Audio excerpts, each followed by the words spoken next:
Assalamualaikum warahmatullahi wabarakatuh. Di sini saya akan menjelaskan mengenai keselamatan dan kesehatan kerja atau K3 di laboratorium.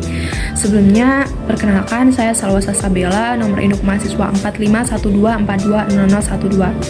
Nah, di sini saya akan menjelaskan terlebih dahulu tujuan dari percobaannya, yaitu memahami prinsip-prinsip keselamatan dan kesehatan kerja atau K3 di laboratorium. Kemudian yang kedua, memahami simbol atau rambu-rambu bahaya di laboratorium. Yang ketiga, mengenal alat-alat K3 dan memahami fungsi masing-masing. Yang keempat, memahami cara penanggulangan dan pencegahan kecelakaan.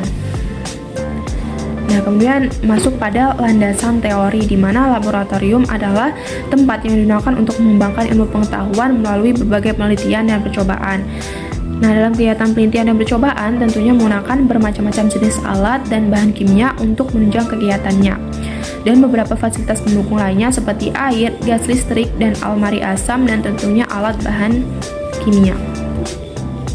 Kemudian masuk pada pengertian dari keselamatan dan kesehatan kerja, di mana saya di sini mengambil dua sumber, yaitu menurut International Labour Organization dan Occupational Safety Health Administration, di mana menurut ILO kesehatan keselamatan kerja adalah meningkatkan dan memelihara derajat tinggi semua pekerja, baik secara fisik, mental, kesejahteraan sosial di semua jenis pekerjaan, mencegah terjadinya gangguan kesehatan yang diakibatkan oleh pekerjaan, melindungi pekerja pada setiap pekerjaan dari resiko yang timbul dari faktor-faktor yang dapat mengganggu kesehatan, menempatkan dan memelihara pekerjaan di lingkungan kerja yang sesuai dengan kondisi fisiologis dan psikologis pekerja, dan untuk menciptakan kesesuaian antara pekerja dengan pekerjaan dan setiap orang dengan tugasnya.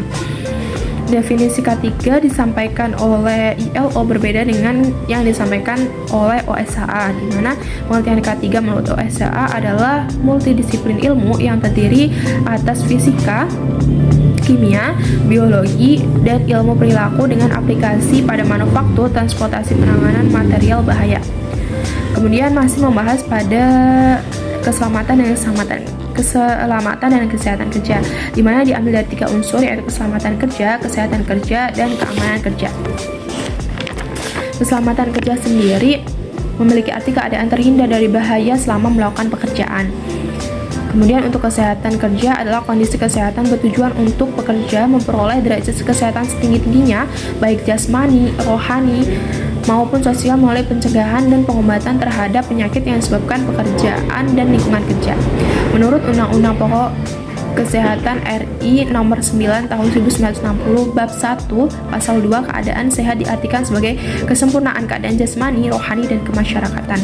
Sedangkan untuk keamanan kerja sendiri adalah unsur-unsur penunjang yang mendukung terciptanya suasana kerja aman, baik berupa material, yaitu berupa baju kerja, helm, kacamata, sarung tangan, dan sepatu, serta bahan penunjang keamanan non-material berupa buku-buku petunjuk, penggunaan alat-alat, rambu-rambu, dan isyarat bahaya.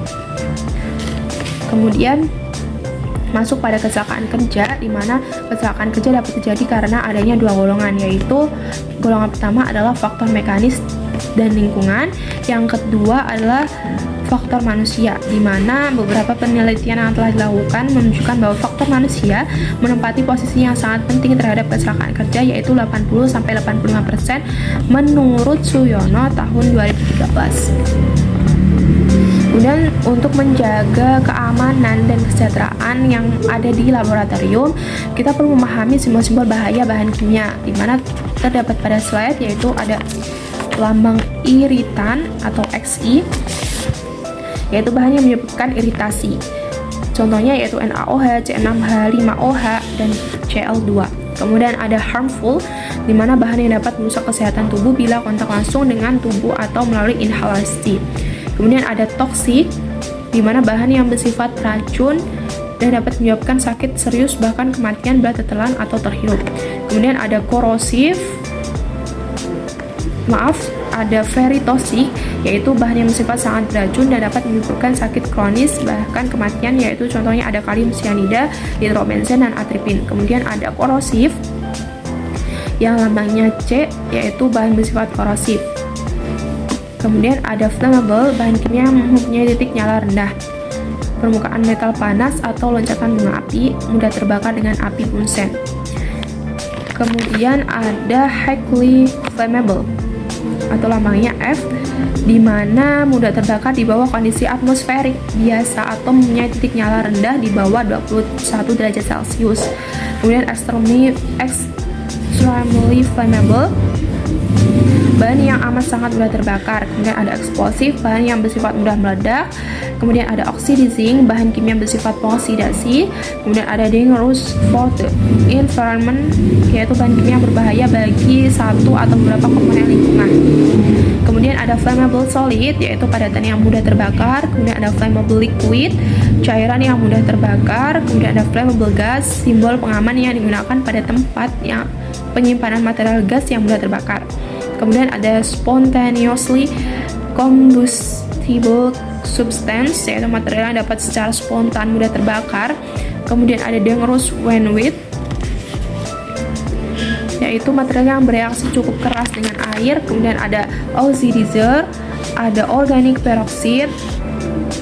Kemudian ada non-flammable gas, ada poison gas, yaitu semua digunakan pada transportasi dan penyimpanan material gas beracun. Kemudian ada inhalation hazard, yaitu bahan-bahan yang dapat merusak sistem inhalasi atau pernafasan. Kemudian ada infection substance, yaitu bahan yang mengandung organisme penyebab penyakit. Kemudian ada radioaktif, yaitu bahan yang mengandung material atau kombinasi dari material lain yang dapat memancarkan radiasi secara spontan. Kemudian ada marine pollution, yaitu polutan laut, yang artinya polutan laut, dan tindakan yang harus dilakukan terhadap bahan kimia yang bersimbol marine pollution ini tidak membuang limbah ke saluran air atau sungai yang mengalir ke laut.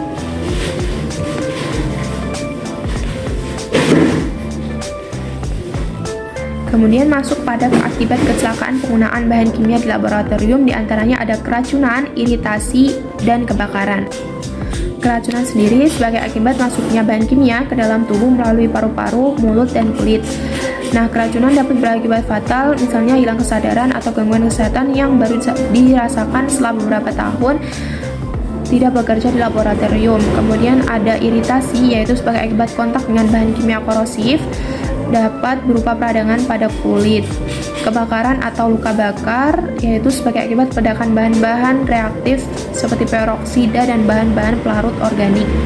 Kemudian untuk menghindari hal-hal berupa kecelakaan di laboratorium, harus memperhatikan hal berikut, yaitu jagalah agar semua senyawa dan pelarut jauh dari mulut, kulit, mata, dan pakaian.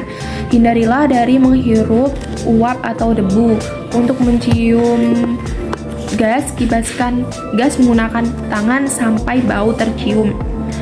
Kemudian jangan mencicipi atau membawa makanan maupun minuman dalam laboratorium. Kemudian berhati-hatilah bila bekerja dengan asam kuat, reagen korosif, reagen-reagen yang volatil dan mudah terbakar. Menggunakan kacamata pengaman atau gunakan penutup yang lebih besar untuk menutupi seluruh wajah. Bagi yang menggunakan kontak sun, harus berhati-hati agar tidak ada bahan kimia yang masuk ke mata. Selama bekerja di laboratorium, harus menggunakan baju laboratorium dan harus dikancingkan dengan baik untuk melindungi diri dan mencegah kontaminan pada baju yang digunakan sehari-hari. Menggunakan sarung tangan, jangan memanaskan, mencampurkan, menuang, atau mengocok bahan kimia dekat wajah dan tubuh sendiri ataupun orang lain. Jangan mengambil larutan menggunakan sembarang alat. Bahan-bahan yang menghasilkan gas yang berbahaya harus ditangani di lemari asam dengan menggunakan sarung tangan pelindung. Bahan-bahan kimia yang telah diambil tidak boleh dikembalikan ke dalam botol yang berisi bahan kimia tersebut. Menggunakan selalu peralatan keselamatan kerja di laboratorium. Pada setiap ruangan laboratorium, tempat praktikum hendaknya selalu tersedia peralatan keselamatan kerja. Kemudian untuk penilaian risiko kecelakaan kerja sendiri, salah satu upayanya yaitu dengan mengidentifikasi potensi bahaya dengan menggunakan metode JSA atau Job Safety Analysis. Adapun pengendalian K3 dengan metode JSA dapat dilakukan sebagai berikut, yaitu membuat prosedur K3, menyediakan MSDS, tersedianya kelengkapan P3K yang memadai dan AWAS. Kemudian harus tersedianya alat pemadam kebakaran. Kemudian kita harus membahas alat-alat pelindungan diri, di mana alat pelindungan badan, ada alat pelindung kepala, alat pelindung mata dan muka, alat pelindung telinga, alat pelindung pernafasan, alat pelindung tangan, dan alat pelindung kaki. Seperti pada gambar, alat pelindung badan berupa jas laboratorium seperti yang saya kenakan ini, di mana pemakaian jas laboratorium ini ditujukan supaya para pemakainya terhindar dari paparan atau percikan bahan kimia yang digunakan. Kemudian masuk kepada alat pelindung kepala, di mana di laboratorium biasanya digunakan penutup kepala dari kain yang berfungsi untuk melindungi kepala dari percikan bahan-bahan kimia. Kemudian masuk pada alat pelindung mata dan muka, yaitu ada masker, kemudian ada face shield, ada safety glass, dan ada safety glasses. Kemudian masuk kepada alat pelindung telinga, di mana alat pelindung telinga ini berfungsi untuk melindungi alat pendengar terhadap kebisingan atau tekanan. Nah, jenis alat pelindung telinga terdiri dari sumbat telinga dan penutup telinga. Kemudian masuk pada alat pernafasan, di mana ada respirator pemurni udara dan respirator pemasok udara. Adapun respirator pemasok udara atau oksigen ini digunakan untuk bekerja dalam ruangan yang berkadar oksigen rendah, seperti ruangan tertutup atau berpolusi berat. Kemudian masuk pada alat pelindung tangan, di mana ada sarung tangan kain, asbes, kulit, dan karet. Biasanya di laboratorium kimia atau laboratorium pendidikan itu menggunakan sarung tangan kain ataupun karet. Kemudian masuk pada alat pelindung kaki, yaitu berfungsi untuk melindungi kaki dari bahan kimia berbahaya yang tertumpah. Kemudian membahas tentang penanganan kecelakaan kerja. Adapun penanganan kecelakaan kerja yang bersifat umum dapat dilakukan, yang pertama yaitu memberitahukan kepada seluruh petugas, lakukan dengan tenang. Kemudian bunyikan alarm, kemudian informasikan kepada tim atau petugas K3, jika perlu juga kepada petugas pemadam kebakaran, polisi, kelurahan, ataupun rumah sakit itu apabila sudah terjadi kecelakaan yang amat sangat besar gitu ya. Kemudian ikuti prosedur yang berlaku. Kemudian untuk penanganan kecelakaan kerja yang bersifat khusus itu ada karena tumpahan dan kebocoran bahan kimia, kebakaran, ledakan, perubahan kualitas udara, keracunan melalui jalan tertelan atau ingestion, keracunan melalui kontak langsung.